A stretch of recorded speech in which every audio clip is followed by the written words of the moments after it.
Welcome to the HMO Property Show. By investors, for investors. Catch us weekly as we discuss all things cash flow positive property investing. Whether you're a seasoned investor, a new landlord, or just curious about property investing, this is the podcast for you. Sponsored by the Co-Living Collective, your trusted partner in creating vibrant and sustainable shared living experiences. Visit us at colivingcollective.com.au to learn more. Welcome back to the HMO Property Show. I'm your host, Neil Gibb, and today I've got a very special guest. I'm very honoured to have this person join us, and not just on this one episode, but he's also agreed to come in every quarter to give us a market update. It's Mr. Jamie Van Bergel from CBRE. Jamie, welcome to the podcast. Thank you very much for the invitation, Neil. Like I say, mate, I am very grateful that you've agreed to come on and do the segment on a quarterly basis for us, because I'm always thinking of ways that we can add more value to the listeners and help them understand the market more, what's going on, because there's a lot of noise out there, right? And I think someone like yourself, with the access, the information that you've got access to, being in the seat that you're in, I think this is going to be really, really valuable for people. Appreciate the trust that you're showing me, Neil. So, great. Who is Jamie Van Bergel? Why should people listen to you? And how did you end up in the seat that you're in now?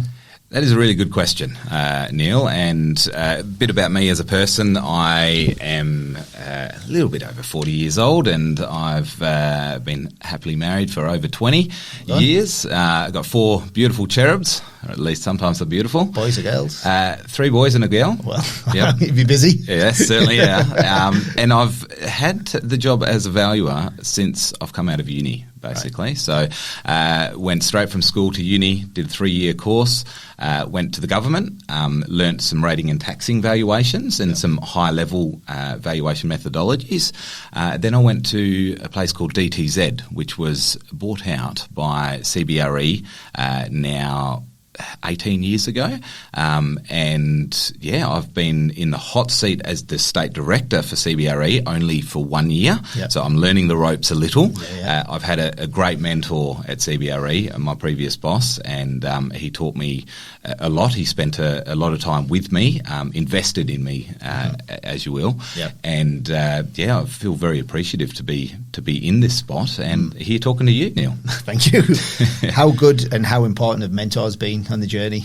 Very much so. If they don't invest in you, then you often as an employee can feel lost. And I have had that feeling, and I'm very conscious now as the leader that I don't want anyone in my team to feel lost. And so if people are wanting to extend themselves, that is something that I want to help facilitate. And I think that's an important role as a leader to help facilitate the growth of your people. 100%. Someone said to me once, like, what's the shortcut? Like, what's the quick way to success? And I said, get a mentor. Yeah. It's there's no real fast way to get you where you want to be, but if you can stand on the shoulders of somebody else that's been there, done that, and been through some of the things that you are going to go through and can help you avoid them pitfalls, then I think it's a very, very important part of the journey.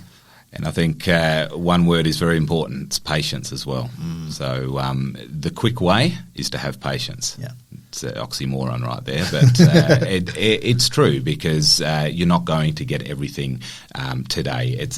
And to be honest, when the fruits of your labour come to fruition, it makes it all that much more sweeter that you've put the effort in. So, and that's like property investing in general, right? You don't right. You don't buy a house and it just goes crazy, and all of a sudden you've got 10 or 15 properties in your portfolio. It takes time, takes patience. There's going to be mistakes. Exactly right. But it takes 10 years to be an overnight success, right? Mm-hmm. So tell us about CBRE, because people will have seen the name CBRE everywhere. But probably don't understand exactly who they are, what they do, and the size and scale of that organisation as well. Absolutely. It's a good question, because you do see a lot of those green signs with CBRE on them, but you see them on big industrial buildings. You see them in the city on the office buildings. It's built a reputation for being best in class in the leasing space, in the high profile sales, industrial, in the commercial side more generally. It's like I said, only about 18 years ago they started dabbling into residential valuations, and they had to buy out a few businesses along the way. But now we have steadily grown. We are now one of the top 3 residential valuation firms in Australia. Yep. And that's no different for WA as well. We have 25 valuers that are just in the residential sector in WA alone. And we've also focused in very clearly on where we have coverage. And I think that's really important, that our valuers work where they live. And so they have an intimate knowledge of what they are valuing, because they're at the shopping centre every day. Yeah. So they're seeing the for sale signs pop up as they drop their kids off to school. So that for us is really important. So we don't dabble in all the mining towns in WA. However, we've got southwest representation, and 22 of us are all centred in, Yanchep, Two Rocks to the north. Actually, we go as far as Jurien Bay. We go York and Northam to the east, and we'll go as far south as Augusta. So that to us is really important. And another really interesting fact about our team is, out of that 25 valuers, over half of them have been with CBRE for more than 10 years. Wow. Now that's an amazing retention rate. Sort of loyalty is rare nowadays. Yeah, it really is, but it shows their experience as well. Yeah, so they know what they're doing. Yeah, great. 25 valuers, how many valuations would they do on a daily basis? We would average between 150 to 200 valuations cleared a day. Now, there is a mixture of products there. Yeah. So we will do progress inspections through the process of the construction of a home, but we'll also do desktop valuations, or assessments, which is you're not going out to the actual physical property to inspect the property. However, you're using your knowledge and giving an assessment rather than a valuation behind your desk. And then we also do everything in between. So full inspections, curbside inspections, things like that. Cool. And for the listeners that are interested in the HMO space as well, we have access to a residential lending package from a non-bank lender, and they use a commercial valuation to give the HMO asset its true valuation, because it costs a little bit more to build them, so it's very hard to find comparable sales. High level, what's the difference between a residential valuation and a commercial valuation? A very good point, and we often get asked that question, and it's often centred, and the easiest way to explain this is probably centred around development sites. A residential development site can range from being your mum and dad purchaser buying a 3-unit site in Balga to someone purchasing 2 hectares in Wanneroo that's urban deferred or urban. So they're both residential, they're both development sites. However, one is specialist in nature, and I'm talking about the large-scale 2-hectare Englobo site of development site, and we would get someone that specialises in that product class, whereas our residential valuers are specialised in residential property up to a point. And that is shaped a little by our insurances on either end of the residential versus commercial side of the business. However, our commercial valuers don't do an industrial one day and a shopping centre the next. Our commercial valuers are, and we have, I think, 10 or so in the city in Perth, and one of them, plus a couple of trainees, will be dealing solely with retail, and then one solely with industrial. So that's where the difference between commercial and residential, and I'm not surprised that you do get a commercial valuation for that specialist product that you're talking about. Yeah, interesting that it's like when you go back to your residential valuers, they value in the areas that they live, and then your commercial guys just become the specialist in that one niche as well, which, they always say become the area expert, don't they? Exactly right. Yeah. Let's talk about the market in general. We structured this podcast in a way so that we can kind of get the same information every quarter, which is great. We'll talk macro, then break it down into micro into Perth, and then we'll break down into some suburbs as well. So it gives people a real understanding of what's going on out there, because we said just before we switch this on, the data that we've got access to is historical, but the historical data could be different to what's actually going on in the suburbs right now. So I think that's the key that we're trying to understand, isn't it? What's really going on out there, and finding out from the people that are out there with the boots on the ground. So what's happening on a macro level right across Australia right now in the different states and territories? Yeah, it's good that you framed it that way, and I think it's helpful to for us and your listeners to find out where Perth sits on the pecking order. Now, obviously Sydney is the standout in terms of the median house price. That's the price we keep going back to. That's our comparison price. And they're at $1.5 million. So if you think that Perth is unaffordable, that is next level unaffordable. I keep asking myself the question, how does it become that expensive when Perth's got the highest wages in the country, and then Sydney's real estate is twice as expensive as how is that possible? I asked myself that same question. I'm old enough to remember that the last boom, 06, 07, the last big boom, I should say, our median house price here in Perth came within $50,000 of Sydney. Yep. Now, that wasn't right either. But are we $800,000 shy? Is that fair? And that's where a lot of our commentators now look at Perth and they go, is there value here? Is there still going to be growth? And look, I'm not a soothsayer. I don't actually know what's going to happen tomorrow. However, the fundamentals, you are correct. Our wages are good. We have jobs, and the supply and the demand. I mean, the demand is exceeding the supply. So all the underpinnings of good economics is right here in Perth. Yeah. But Sydney continues to power ahead, doesn't it? They have dropped off, though. Yeah. So in terms of growth, they are, along with Melbourne, they've seen a drop over the last two quarters. Yep. And that, look, we've said this for a little while, that's become unaffordable, Sydney, and I don't live there, but I can attest to the fact that at $1.5 million median price, you're going to have to live a fair away from the city centre. Yeah. Melbourne is an interesting one. They've dropped off, and I do believe that they, along with Brisbane, are nudging about the $1 million mark for their median house price. Yep. And then to round it out with the major capitals, Adelaide is actually quite high at about 876 the last time I looked at it. Interesting market too. Yep. And then Perth to compare the lot is 842 at the very lowest. Oh. And there's to me that doesn't make sense. I love Adelaide, but we certainly should be poking a little bit higher than that in the median house price, surely. But Melbourne is a little lower than Brizzy. Sydney, they're at 935 here as per my notes, and Brisbane 989. It's really powering ahead. Adelaide's been powering ahead. We have powered ahead for 2 years, but I do believe that there's a reason why we're still seeing moderate, slow growth, whereas some of the eastern states are seeing a negative growth. And that is, I'd much prefer to see stability than negative. Yeah, absolutely.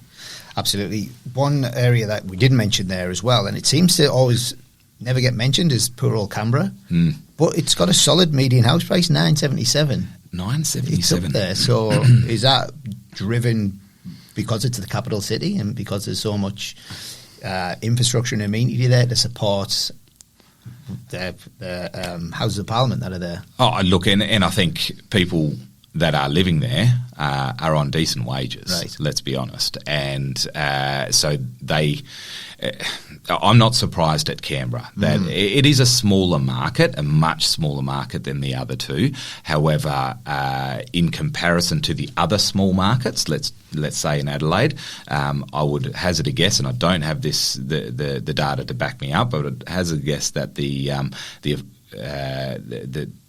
average wage in Canberra would be far more superior than in Adelaide. So that would drive the prices up. Yeah. But then we've still got Perth, which have got good wages as well, and we're still 150 grand cheaper than Canberra, right? So even if we use that as a benchmark and not Sydney, because Sydney just seems to be a bit of a unicorn, doesn't it? Yeah. Can we talk about market cycles as well? Because historically there's always been counter-cyclical waves, and generally Perth goes down, Melbourne and Sydney go up, and vice versa. But then we obviously had the pandemic, and all the markets just went bonkers, and kind of threw them cycles out of whack, didn't it? It certainly did, and I think it's interesting talking about the history, because it shapes what we believe may happen in the future. So prior to COVID, and this is probably where the story starts, is we'd experienced 10 years, as you're probably well aware, of zero growth. It went up and down, but if you'd bought a property 10 years prior to COVID and you sold it just before COVID, you would have got zero profit. But we'd seen the green shoots, and we had 2 or 3 years of me attending property breakfasts and market updates and things like that, and all they would say is this word green shoots. We got annoyed a little bit as property professionals hearing that word so much, but it was true. There were signs, very small signs, that we were on our way up. Sydney and Melbourne at that particular point in time had a massive gap on us.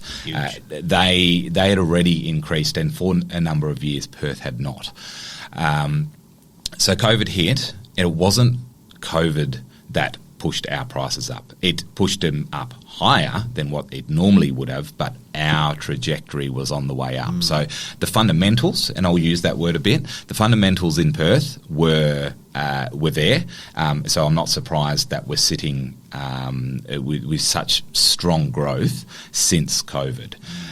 The cycles, look, the main cycle that I can tell over the years that I've been involved in property is every 8 years we see a doubling in price. Yeah. Property is good. Yeah. Property is a good investment. Yeah. So the fundamentals that we've seen there when everyone else was talking about green shoots, are them fundamentals the same now, or have they changed? So I believe that there's the headline reason, which is supply and demand, as we know, and that's like with anything. But the detailed drivers for property centre Australia-wide on 3 things, which is your population growth, your interest rates, and your vacancy rates. For Perth, we've got one more detailed driver, and I don't think it'll be a surprise for you for me to say that the fourth one for us is iron ore. Okay. It's quite interesting when you chart our median house price growth, and iron ore, the spot price of iron ore does impact population growth, for example.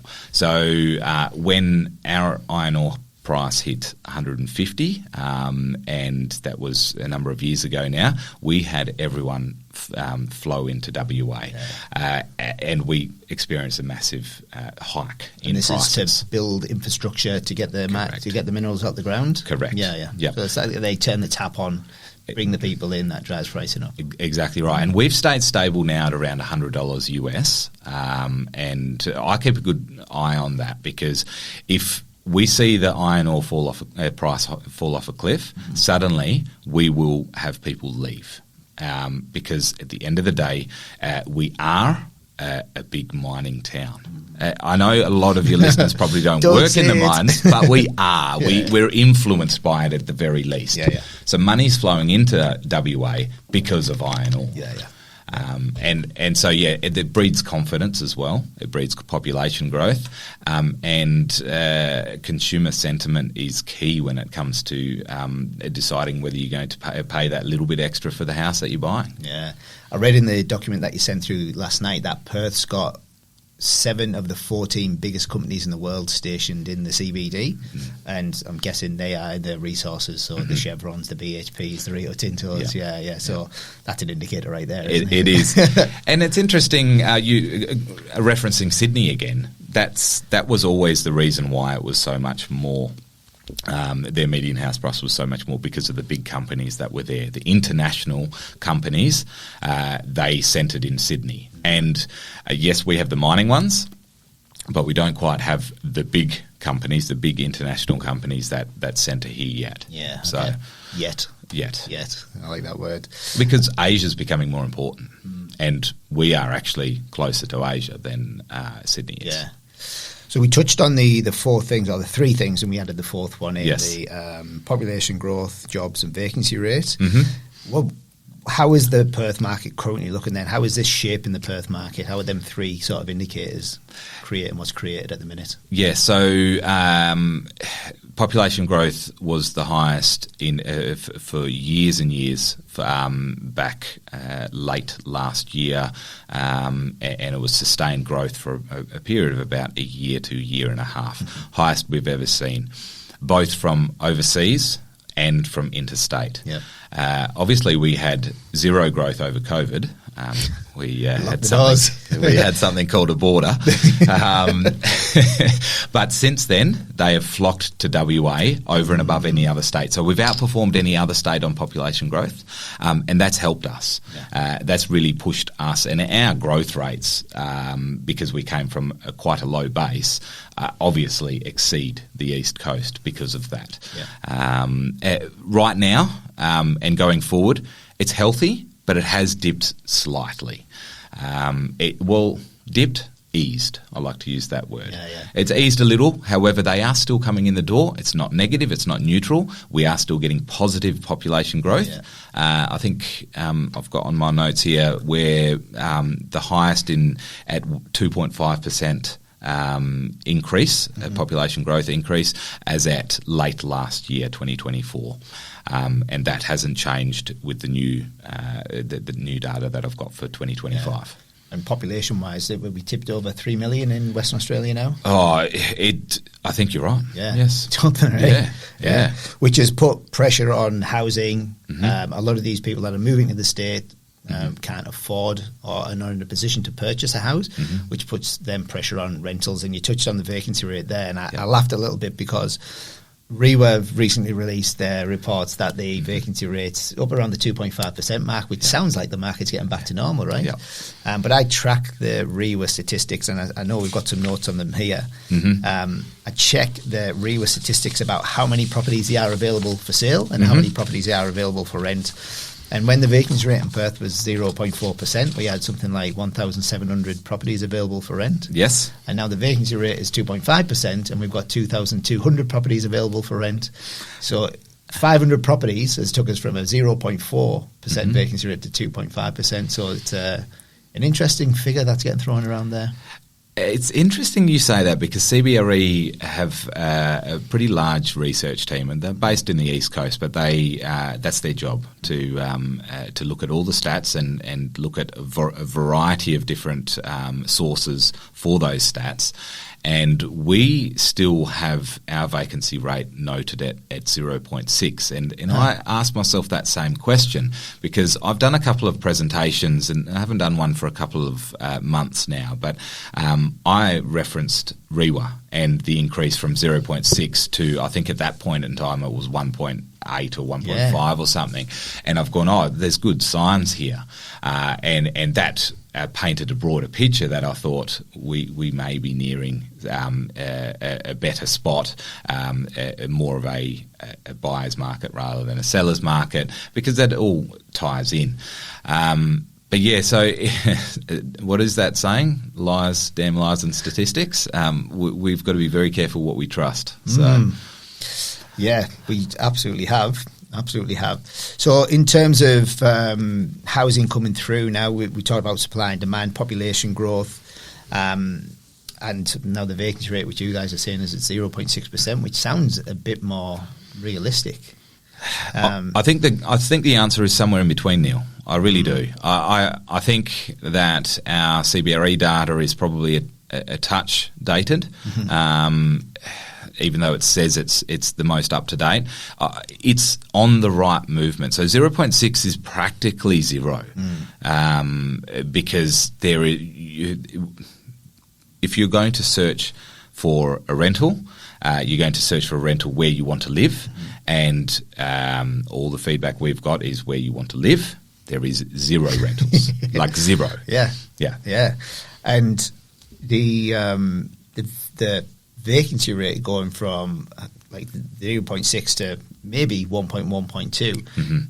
Because RE would say that a balanced market is 8,000 properties, and a balanced market to them is a vacancy rate of around 2.5% to 3%. So correct. Yeah, correct. So the way I see it, Jamie, is there's less properties available for rent because we've still got the same amount on the market, which has squeezed the properties on the market, which is give us that increase in the percentage. That make like a cap rate valuation type thing. Yeah. No, look, I think your guess is as good as anyone else's. Just but a guess as well. No, I think you probably hit the nail on the head. Yeah.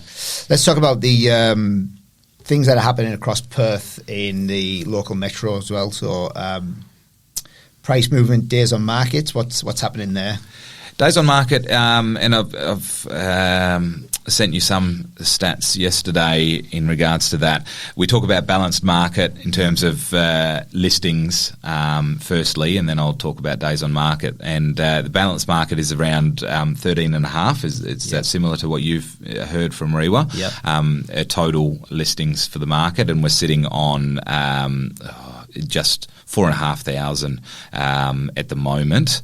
Now, late last year we were the highest since 2023, so that's good signs, and that's what our valuers are telling. And I will talk a little bit about the sentiment, because often the data is, like you said at the very beginning of this podcast, is that we're looking backwards. We have our valuers come into a monthly meeting every month. Go figure. And we ask them what they are experiencing with their markets. And right now, we have seen a shift. We've seen a shift since December last year, and we've seen throughout 2025 much more positive conditions for purchasers and for renters. So that's anecdotally, that's what we're seeing on the ground, and that is across the board. Some areas, and we'll go into that a little bit later, I believe, but yeah, some areas are harder hit than others. It's easier to get a property than others, but no, it's turned since then.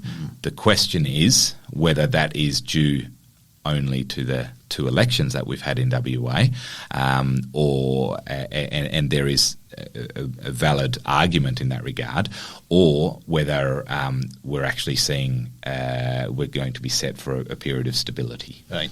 Which wouldn't be a bad thing, right, after the growth that we've just had. And at the end of the day, we need properties on the market for movement in that market, right? Because a lot of people are sitting there now going, well, I don't want to put my house in the market because there's nowhere to live or nowhere to move to. So exactly. So look, the headline rate for the time on market, and these are current as per REWA, was 13 days at the moment, as at May. February, for example, in the middle of the period I was just talking about, it was up to 16. We're not talking big differences, right? I think we both remember a time that was up around 30 a month, if not longer. Yeah. I think it had a 6 in front of it at one point. Yeah, that's right. Yeah, back in 2015, 16. But our valuers are saying that a well-presented and well-located property will sell within the week. Yeah. And near on asking price. So that is different again. So back in the boom, back in the crazy time of the last couple of years, as you know, there were multiple offers. Everything had a list price of from in front of it, and it was a guesswork as to what it was going to end up transacting for. So there was a lot of uncertainty. People stayed out of the market for that reason. They didn't know where they were, what they could afford. Right now, they don't have that level of frenzy as per the market, but they are a good located, well located, and well presented property will sell strong and near on asking price, if not at asking price. Those that are pushing the limit now and trying a from, maybe going $50,000 too high because they think they can, they will stay on the market. And that's bringing the average down. So you've got the properties that are staying on the market 6 days, or by selling within a few days, but then you've got the properties that's still sitting there after 3 weeks, and they are getting severely discounted once they finally do sell. Discounted to what they're actually worth. Correct. Yeah, not Correct. what the seller wants, which Correct. is a different thing, right? Exactly. You touched on the balanced market statistic there, the 13,500 properties. How long has that been the figure that we class as a balanced market? Because as the population's grown from 2.5 million to 3 million and we've introduced more houses into the system, should these numbers change to reflect that change in population growth and housing supply? Absolutely, yeah, absolutely, yeah. And you are correct in saying that balanced market. And look, REWA are probably, got a lawsuit coming towards me because maybe I'm misquoting them, right?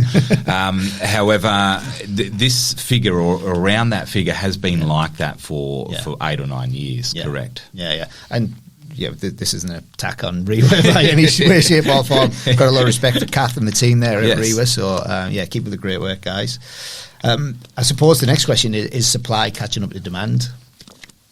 Because if these other houses, which were at one point, like you said, it was a frenzy, right? Yes. And now you've got some of the houses that aren't as desirable, aren't as presented really well, which is sticking on the market a little bit and reducing in prices. Does that mean that there's not as much supply? Look, I think we're tracking in the right direction in that regard. There is a greater level of supply. It was very difficult to purchase. There was nothing available over that period of time. And yet now properties are consistently coming onto the market. Yeah. They will be on there for a period of time that people can consider well whether it's a good fit for them. And instead of getting 12 offers, they may be getting 2 offers. That to me is a much more balanced market. Yeah. And I think people will attest to that there are more for sale signs going up, and they don't have an under offer sticker as soon as the sign goes up, whereas they did prior, and that was due primarily to people desperation, and we don't want to see desperation in, especially as a valuer as well. When you see desperation, you see someone overextending themselves.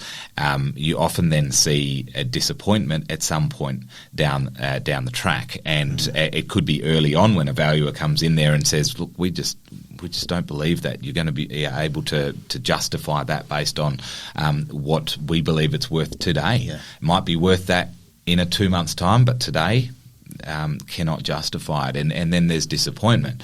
A stable market is much nicer to value in. That disappointment would be for the seller trying to chase the higher price, right? It's kind of like a reality check for them from a company like CBRE saying, "Look, we don't believe that this property is worth what you're trying to sell it for." Correct. And then that saves the buyer. Well, that's right. But oftentimes you'll get the heat from both ends. Actually, all three. You get the heat from the real estate agent, but the purchaser as well. And in a frenzied market, maybe this is the only one they could find, and they've put an offer in on 20 properties, and they've gone, "Well, you know what? I'm just going to go over and over and over." Unfortunately, we value, not unfortunately, fortunately, we're valuing as to what its worth is, not what, and that worth is tied into what someone's prepared to pay.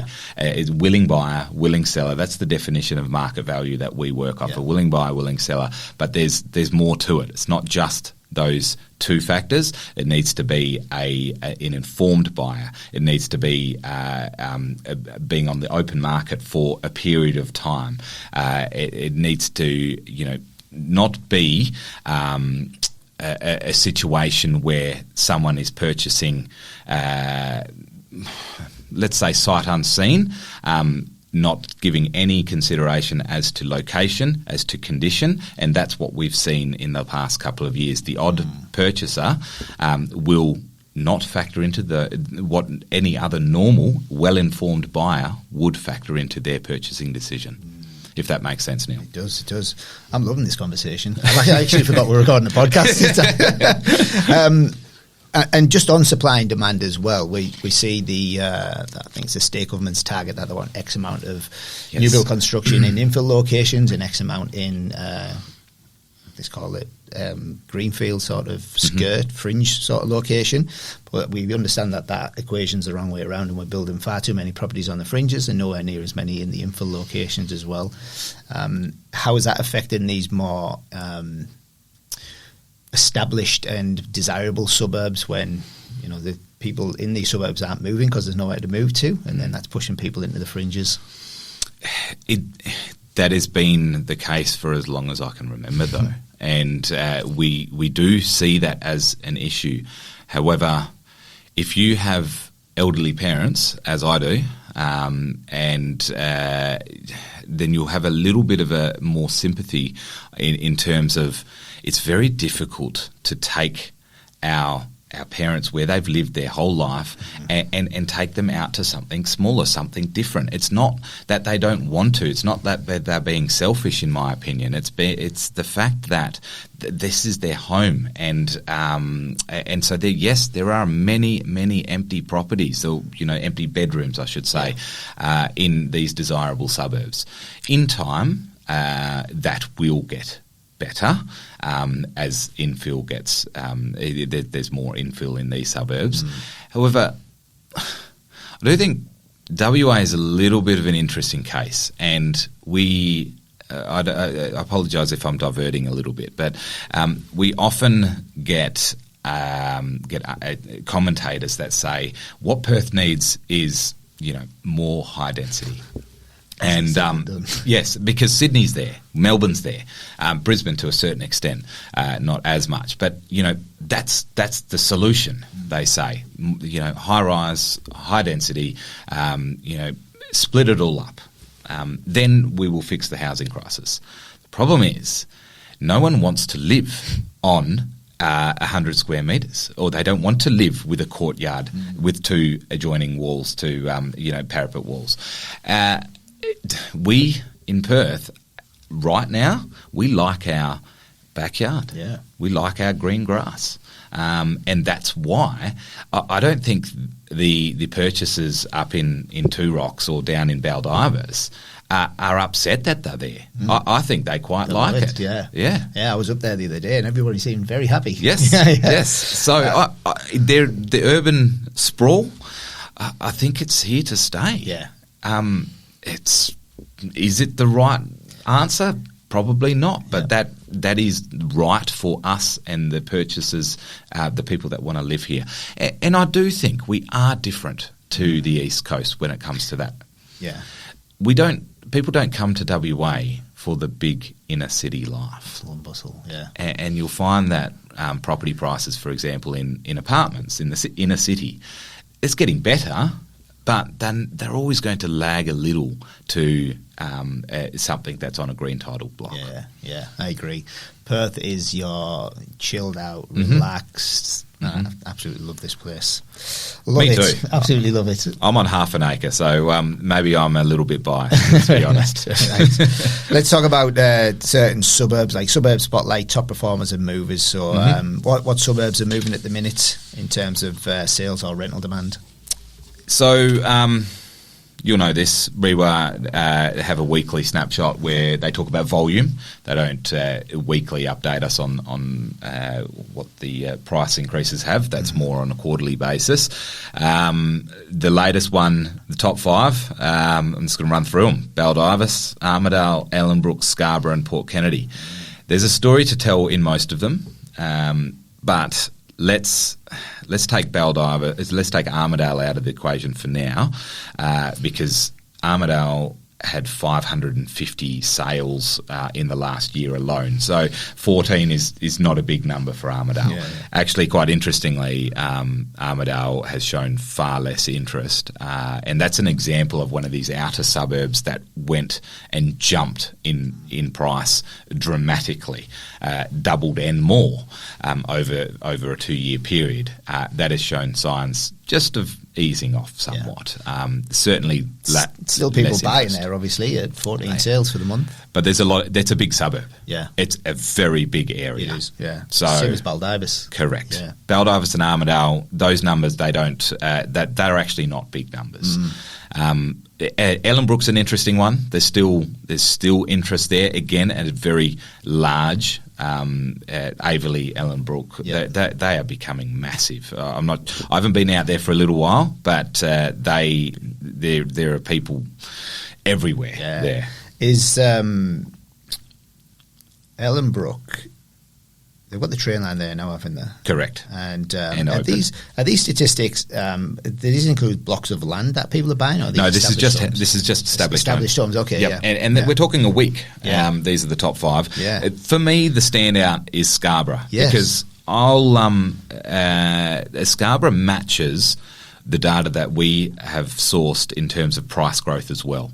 So to me, Scarborough is telling them the biggest story here in terms of where people are going to. And this is exactly what our valuers are saying as well. People are flocking to the well-located properties. And Scarborough, it is one north of City Beach. Yeah. City Beach is becoming more and more unaffordable. It's practically western suburbs now. Scarborough's just that next one along. I'm not surprised, and they topped out for the data I've seen in the last quarter, up 2.5% just for a quarter alone in the suburb of Scarborough. Median house price of 1.2 mil, so it's not exactly affordable or cheap, as we call, but nothing is nowadays. No, that's right. And I think of the amount of properties there in Scarborough, for them to be selling 13 in a week versus Armidale selling 14 in a week, that's something there. Yeah, so this is the ripple effect where people get pushed out of suburbs that they can't afford to get into, moving to Scarborough. And that's what our valuers are talking about. The inner ring is so solid, but people are having to, because of the recent price increases, they're having to go out one suburb further. Interestingly, and we did speak about this pre-hit and record as well. We talked about the 3 different segments of the market, and when you look at your Baldivis, your Armidale, Ellenbrook and Port Kennedy, they would fall into that low quadrant where the investors and the first home buyers probably are in there. And then when you look at Scarborough, it well and truly fits into that middle definition of 850,000 to 2.5 mil. Yes. And do you believe that's the next market that should see the most movement? Yeah, I do believe the first one that you mentioned. So in terms of 2024 growth, when you looked at the top 10 just for that year alone, 2024, there were some big numbers for the sub 600, 650 mark median price suburbs. So of the top 5, Medina, Armidale, Hillman, which is near Rockingham, and Callista, which is in the city of Kwinana. All of those were 40 to 45% increases per that year alone, 2024. So we often get asked, where's the next movement coming from? I'd hazard a guess that it's not coming from those areas. Yeah, they've pumped, right? Correct. Yeah, correct. And they've become unaffordable for the people that live there now. Exactly. Yeah. The only redeeming factor is that our valuers are saying that the East Coast has now left those markets. Yep. And suddenly there's, and we referenced this before, there's the ability to negotiate again. We have found, and again, this is anecdotal, this is from our valuers, suddenly they've actually dipped in these areas a little bit. Something that would have sold above market at a ridiculous price. Let's call it a $650 for a 3x1 backing onto a local through road in Armidale. I'll just use that as an example. Number one, at the beginning of COVID, that was worth $300, if not $280, $290. So we're talking $300. Let's just loosely double it to $600 plus a bit more. Probably worth $600 or so, but someone's paid $650 for out of desperation because they're competing with the East Coast investors. The East Coast investors actually don't care because they are saying whether I pay $600 or $650, the yield is still there. It made sense. It was a 6% yield or something, and so they ticked it off. Yeah. But now that property that's backing onto the local through road, not in great condition, maybe been rented for the last 2 years and it's a little bit substandard condition, that's not selling for $650 anymore in Armidale. That's probably down to $600. Right. And so that's what I mean by dips. Good properties in any suburb will still stay a decent price. Yeah. And I'm in a few different Facebook groups, right? There's obviously everyone's an expert out there nowadays, but I'm seeing a lot of investors saying Perth's cooked, Melbourne's the next best place, but the areas that they have pumped are the ones that are struggling now. Correct. And seeing that sort of downward trend where there's still a lot of good, strong, positive green shoots, shall we say? Yes. Even though we don't like that term, but there's still some good positive movement in the right suburbs, right? So if we're talking that middle ring, and none of our valuers in these areas are saying it's been any drop off. There's been, like I said before, slightly longer on market, but they're still healthy prices. And then we didn't talk about Prestige, which is the one step above. Yep. Prestige is a different market, all in and of itself. To be honest, we only have 2 valuers in our team that we trust with valuing in those areas because it's a unique set of circumstances that doesn't match necessarily the growth anywhere else. Is it still positive? Yes, it's still positive. It's certainly not going down. A good property will sell in any market, in my opinion. But they're not reporting as higher percentage increases over the past 2 to 3 years. Cool. Okay. We've touched on emerging areas and we've touched on the hot suburbs there. Let's talk about investor and owner-occupier segment. I think we've kind of touched on that a little bit as well, haven't we? In the conversation, you're saying the East Coast investors have kind of up stumps and went back home. Yep. And if anything, it slowed the market down, but it's not sending it in a downward direction, which is a good thing because now properties can come on the market, which will stimulate and get some movement going again. So it's a good thing. We've got here as well investors. And you did touch on that we're chasing that yield of this kind of 6%. Correct. And properties in Armidale selling for 650, 700,000 and renting out for 750. I mean, that must be putting people into housing stress. Absolutely. When they're paying that sort of money in them areas. And that's naturally that is going to drop off. And that's normal in these areas. So they are the last to increase. And then suddenly the gap between one of these, outer lying suburbs that is historically been slightly less desirable than others, that stays on the bottom, but that gap widens, and then suddenly someone decides to notice it, let's say, and it jumps overnight, and that is exactly what happened with an Armidale, with a Medina's and Kwinana. That's a slightly different reason why that's increased. However, back a couple of years ago, that is similar metrics in that regard. But then the same thing happens on the other end. It'll be the first to drop off. Yes. And because suddenly, and I know this, so 650 6 months ago could buy you, let's say, an average 3x1 in Armidale. 6 months ago, you could buy a 3x1 on a slightly lower, a smaller land area, but still green titled. Between 650 and 700, you buy in South Lake.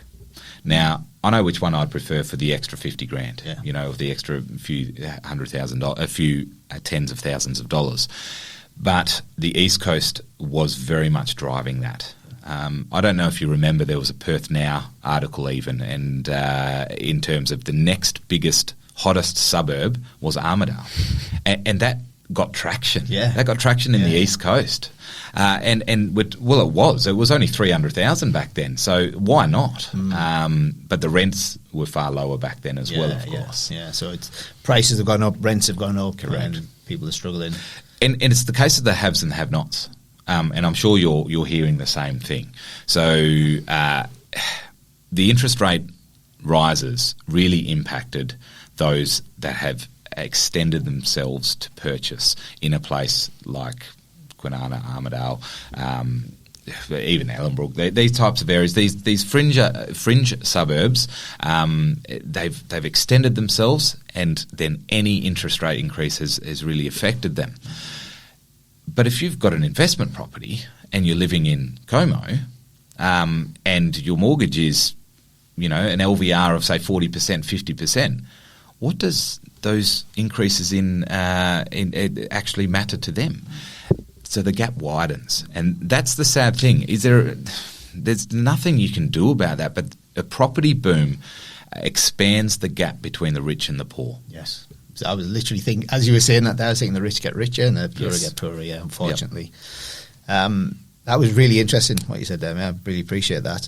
Let's talk about infrastructure and the development pipeline from the government, because that creates jobs, builds new infrastructure, brings more people. I mean, when I came to this country 15 years ago, the CBD looked nothing like it does today, and it's incredible how much has changed over the last 15 years. What other kind of infrastructure projects are planned with the government now, and how could that affect housing prices? Should we start off with the Metronet? But you've probably talked about this on the show before. But Metronet's an interesting one.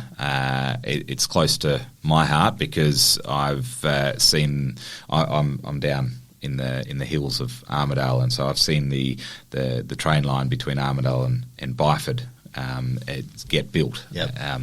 And men, they are working. They are working hard on this to get this done.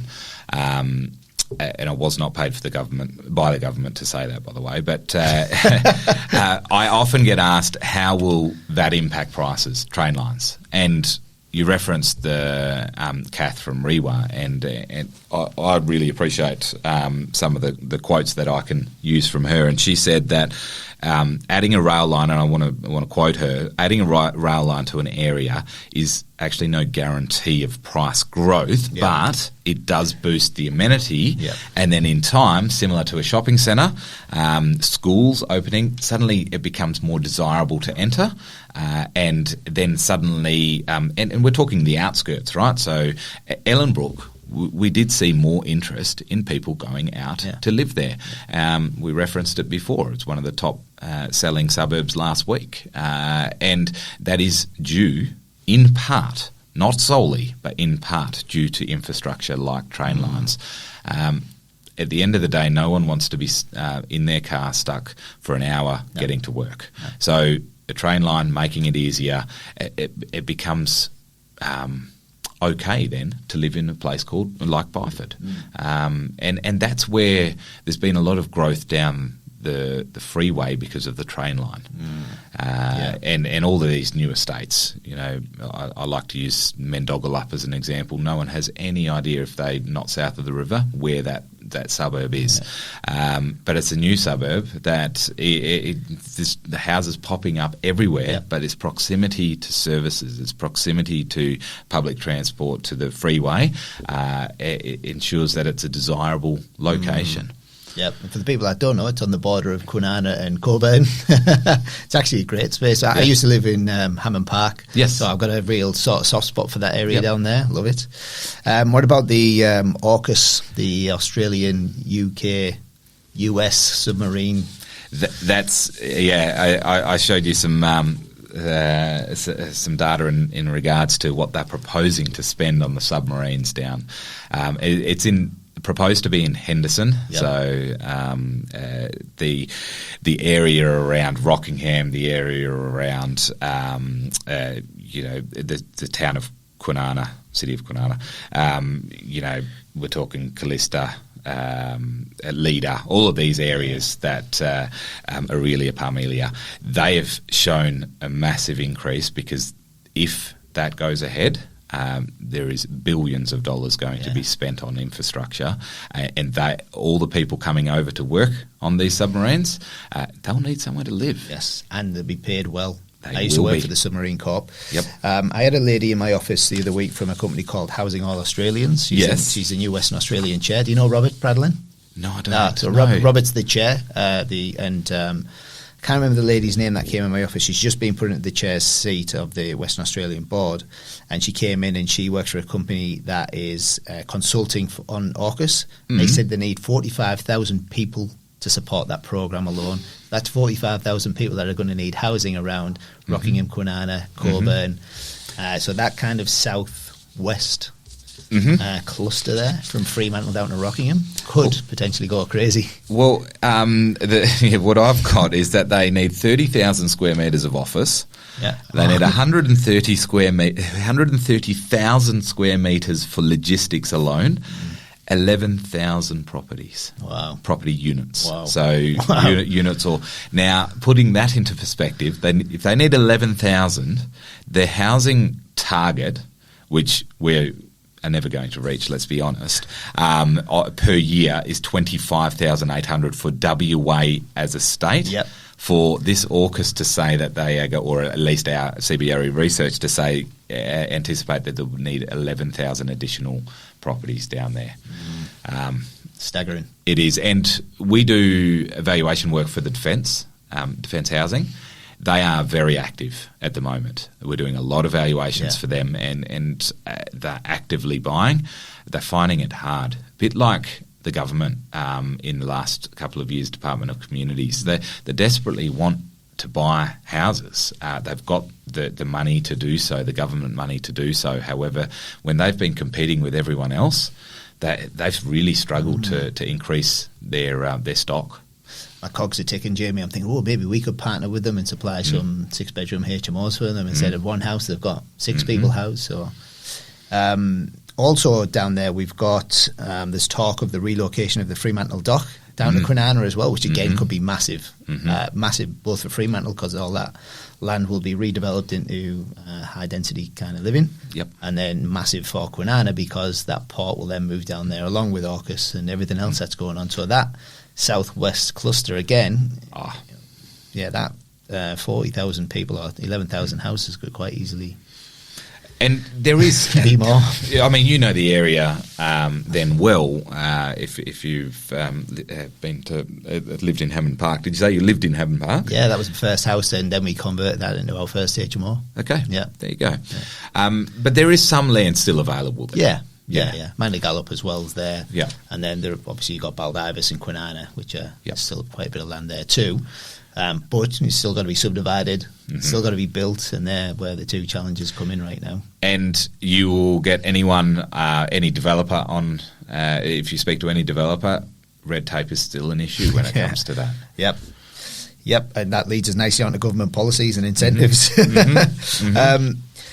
Let's talk about, I've had a few people in my office talking about two things recently, the superannuation $3 million cap, and then also the unrealised capital gains tax issue as well. So can we touch on that a little bit? I know it's not in the notes, but... No, really very interesting you say that. Did you see the West Australian today? Did you have a chance? Not yet. There's an article in the property section on that exact same topic, that anything in excess of $3 million now will... It's a proposal. I'd like to stress that it's a proposal, and if it goes through Parliament, there could be a number of people that are affected quite dramatically. So instead of paying tax on profit that is realised, so when it is transacted at the end and you've made a profit when you've sold. So self-managed super funds, currently that is the case. If you've got residential property in there, you sell out that residential property or commercial property, you're paying a tax on the gain. Yep. The proposal is to pay tax on unrealised gain on a yearly basis. So that means that, but that is only for portfolios that are in excess of $3 million. Originally, when I heard this story, I thought this was carte blanche. Every single self-managed super fund would have to get valuations done every single year because they're going to need to know whether the market's increased or decreased. Keep you guys busy, wouldn't it? It certainly would. It certainly would. Look, the impact may not be as great because of that cap there that they've got for the $3 million. However, I still think it's going to affect a number of people. You're going to need cash suddenly, because you haven't realised the asset, and yet I just think of what might have happened in the last 2 years. The valuations would have dramatically increased. They would have made significant profit in the order of hundreds of thousands of dollars. They would be paying tax on that, trying to find it'd be liquid enough to be able to find the cash to pay the tax office. And they can't refinance inside a super, so they can't draw equity out. No. So they've got one option, which is sell. I'm no tax expert. I'm looking at it on a basis that obviously I need to get some marketing out to say that we're open for business for valuations, but that's purely selfish. But yeah, that to me is a big change. If that goes through, that's going to be a big change for the self-managed super funds. Yeah, absolutely. Jamie, like I said, I've loved this. We'll quickly wrap up on what we see happening in the next 3 to 6 months, and then we'll catch up again in the next 3 months and see if we were close. That sounds good. Sounds good. So where do we see the WA market heading over the next 3 to 6 months? So, I don't answer anything quickly, Neil. You'll understand that in time. This is I love this. Like I said, incredible. So we've treaded water this year so far. The thinking is, and I would agree with this, there has been a little bit of uncertainty due to the election. However, now we enter a winter period, and in Perth, a winter period naturally means slightly less interest. So we don't often see massive growth through winter. Our biggest selling period is spring, of course. I don't know, but in Perth we're scared of winter, I think. We stay inside. We don't go to home opens. So I feel that in the next 3 months, through this winter period, we may continue the pattern that we're going on at the moment. As in, we're not going to see a significant increase. We're certainly not going to see a significant decrease or any decrease because of the supply and the demand. The lack of housing is still there. So the fundamentals, the good suburbs, the good properties and what do I mean by good properties? There are good properties in any suburb. There's no bad area, because if you can only afford a suburb that is towards the lower end of the median house price, then you can still get good properties in there. So good properties will still transact, and they'll still transact at a slight increase, let's say, or a stable figures. So in 3 months' time, I do not believe we will see too much of a percentage increase. However, coming to spring, if the stock issue is still what we see today, I do feel that by that stage we may have had 2 interest rate drops, 1 or 2, and I do believe that it'll be on for young and old again. Game on. Yeah, Jamie, thank you very much for coming on the podcast today. I've said multiple times throughout this, I really enjoyed it, and I really think the listeners will get some really good value from that. So thank you very much. I hope so, and thank you. Thank you. Appreciate it. Thanks for watching. Make sure you tune in the same time next week so you can stay up to date with all cash flow positive property updates.